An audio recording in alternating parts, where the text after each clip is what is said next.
Shalom, Om Swastiastu, Namo Buddhaya, Salam Kebajikan, Assalamualaikum. Jadi, perkenalkan, nama saya Imelda Febianti Yulistiana dengan nomor induk mahasiswa 2020 12085 dari kelas Komunikasi Bisnis 3B. Jadi, saat ini saya akan menjelaskan mengenai komunikasi lisan. Baik, untuk yang pertama di sini untuk pengantarnya terlebih dahulu, kita harus mengetahui apa yang disebut dengan bahasa. Jadi, bahasa adalah sistem simbol yang paling banyak digunakan di dalam komunikasi antar manusia sehari-hari. Oleh karena itu, keterampilan komunikasi lisan seperti berbicara dan mendengarkan, dan juga komunikasi tulisan berupa menulis dan membaca sangatlah penting. Keempat, kegiatan komunikasi tersebut membutuhkan keterampilan tertentu yang tidak semua orang bisa melakukannya. Pokok bahasan ini mempelajari berbagai prinsip, teori, permasalahan, faktor-faktor penentu, dan kiat-kiat tertentu tentang keempat keterampilan dasar komunikasi tersebut. Oke, selanjutnya ada komunikasi lisan, tulisan. Manusia lebih banyak melakukan komunikasi lisan atau berbicara dan mendengarkan dibandingkan komunikasi tulisan atau menulis dan membaca. Jadi, pada dasarnya manusia memang dalam kehidupan sehari-hari ini lebih sering menggunakan komunikasi lisan ya. Maksudnya di sini untuk berbicara langsung, entah di hadapan umum ataupun kepada sesamanya. Seperti diskusi dalam kelas, contohnya, kemudian menjelaskan sesuatu atau menjawab pertanyaan atau mungkin bertanya. Kemudian yang kedua, komunikasi menyampaikan lebih membangkitkan dibanding dengan menerima. Jadi komunikasi lisan ini dianggap lebih membangkitkan dibanding dengan menerima. Jadi kita lebih excited begitu untuk bercerita mungkin atau menyampaikan satu hal ke teman kita, ke saudara kita, dibanding menerima dalam artian tidak semua orang bisa menjadi pendengar yang baik, tapi hampir semua orang bisa menjadi sosok yang bisa menebar cerita, sukacita dengan baik seperti itu. Ini ada selanjutnya komunikasi lisan dalam komunikasi antar manusia. Jadi yang pertama merupakan keterampilan berkomunikasi yang pertama kali dipelajari oleh manusia. Jadi seperti yang kita tahu, bayi baru lahir pun yang pertama kali belajar itu berbicara begitu ya.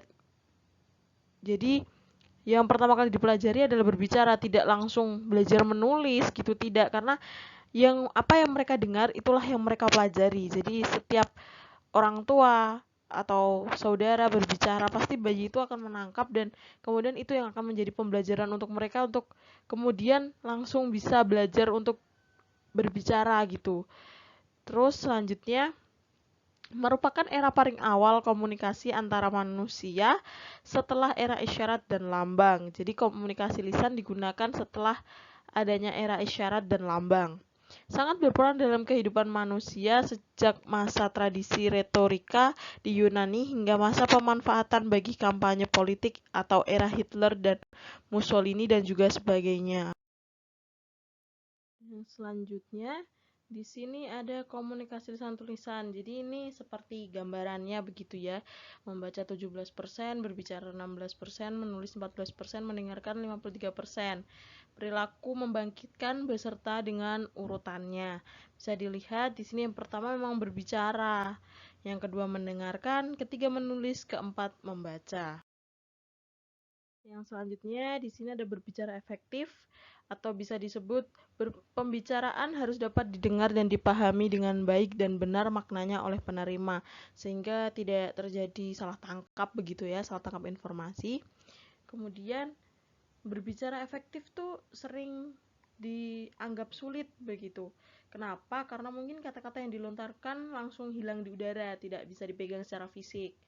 Kemudian ini untuk jenis-jenis berbicara efektif ada berdasarkan situasi. Itu seperti berbicara informal, tukar pengalaman, percakapan, menyampaikan berita, menyampaikan pengumuman, bertelepon dan sebagainya. Kemudian yang kedua ada berbicara formal, perencanaan dan penelitian atau penilaian, ceramah, interview, prosedur parlementer dan bercerita. Kemudian ini juga dipisahkan berdasarkan tujuan. Contohnya berbicara menghibur, mungkin seperti stand up komedi, seperti itu, lawakan. Menginformasikan, ini contohnya mungkin informasi lisan mengenai akan diadakannya vaksin di balai desa. Menstimulasi, meyakinkan dan menggerakkan. Jadi Tujuannya untuk menggerakkan massa, seperti tadi ambil contoh vaksin, supaya masyarakat ini lebih gencar untuk mengikuti vaksinasi seperti itu, sehingga dapat mengurangi melambungnya angka pasien positif COVID-19. Lalu berdasarkan jumlah penyimak, berbicara antar pribadi atau empat mata. Kalau anak sekarang mungkin menyebutnya lebih ke curhat ya, jadi antar individu seperti itu ke sahabatnya gitu, curhat berdua gitu. Lalu berbicara dalam kelompok kecil, ini bisa diambil contoh diskusi dalam kelas. Kemudian berbicara dalam kelompok yang besar atau massa, ini bisa disebut dalam rapat paripurna mungkin, atau rapat besar gitu yang massanya banyak. Lalu di sini ada berdasarkan metode penyampaian. Yang pertama, penyampaian secara mendadak atau impromptu. Ya, ini dimaksudkan seperti tanpa rencana harus berbicara di depan suatu forum.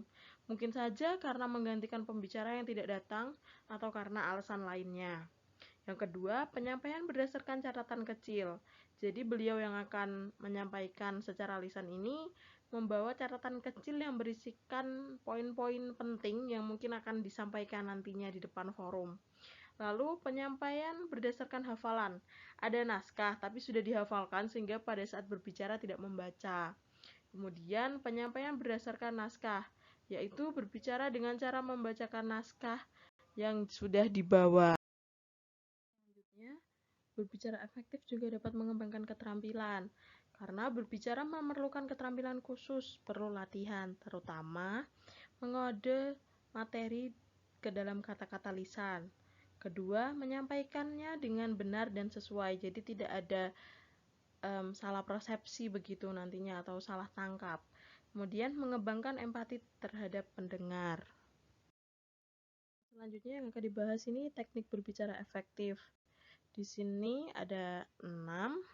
Yang pertama, bahasa.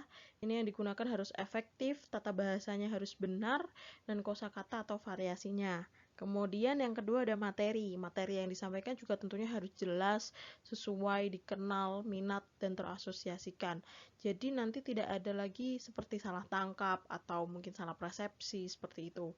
Yang ketiga ada cara atau gaya berbicara, mulai dari pengucapan, penampilan, dan gerak-gerik. Sehingga pada saat apa yang kita sampaikan nanti suasana tidak kaku atau canggung, tapi bisa lebih berbaur, cair seperti itu. Yang keempat, penampilan berbicara, mulai dari postur tubuh, pakaian, perhiasan, dan juga gerak-geriknya. Yang kelima, hubungan dengan pendengar, mengenal, melibatkan, tidak mendominasi, menghargai, dan sebagainya. Yang dimaksudkan di sini sehingga apa yang kita sampaikan mendapat feedback dengan baik. Seperti contoh kita melontarkan salam, mereka membalas salam kita, mungkin melontarkan pertanyaan, mereka hanya menjawab, seperti itu. Yang keenam, suasana pembicaraan harus membangun keakraban sesuai tujuan dan juga sesuai dengan lingkungannya. Selanjutnya yang akan kita bahas adalah mengenai mendengarkan. Mendengarkan melibatkan 4 unsur ya di sini. Ini menurut Tubbs and Moss 1997. Yang pertama ada mendengar, berarti menerima rangsangan pendengaran. Jadi yang dimaksudkan kita tuh mendengar, menerima apa yang orang lain katakan, seperti itu.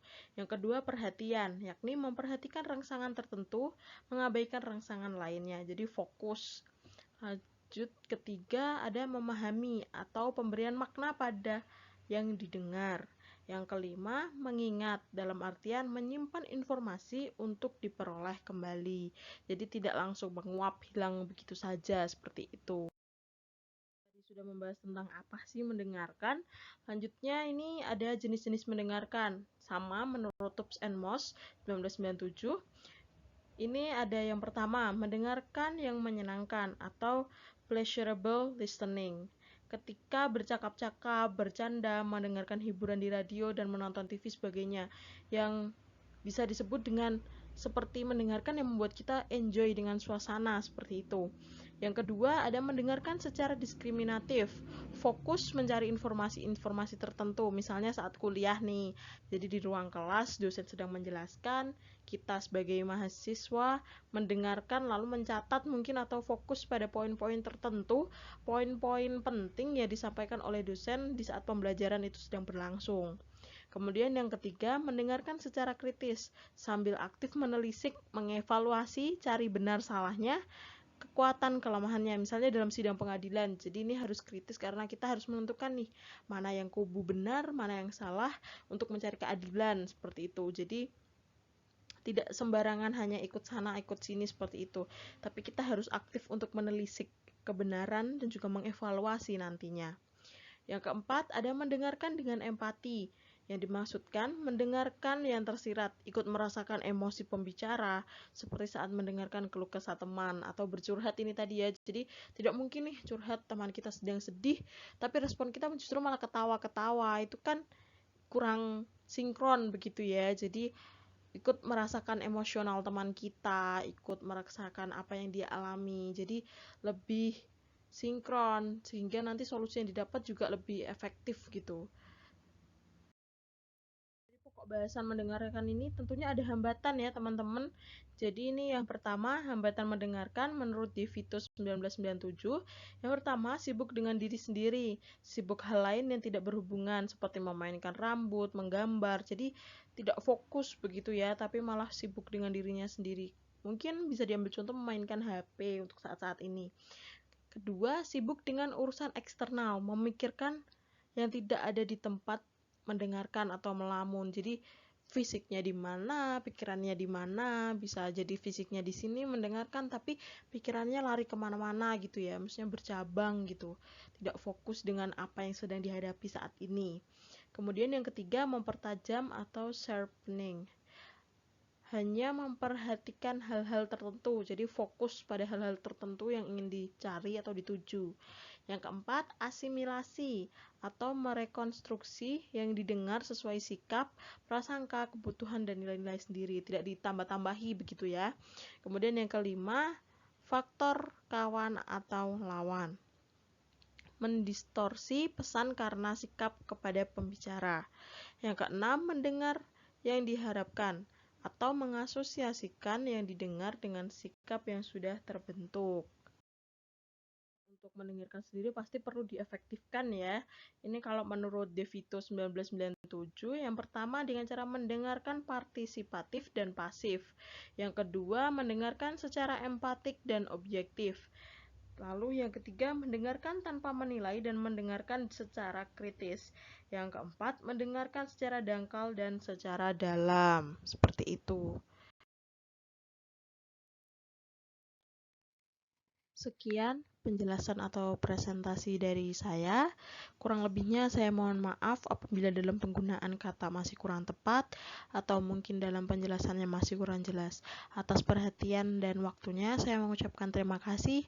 Saya Imelda Febianti Yulistiana, 2021-2085, Komunikasi Bisnis 3B, mengucapkan terima kasih. Tuhan memberkati.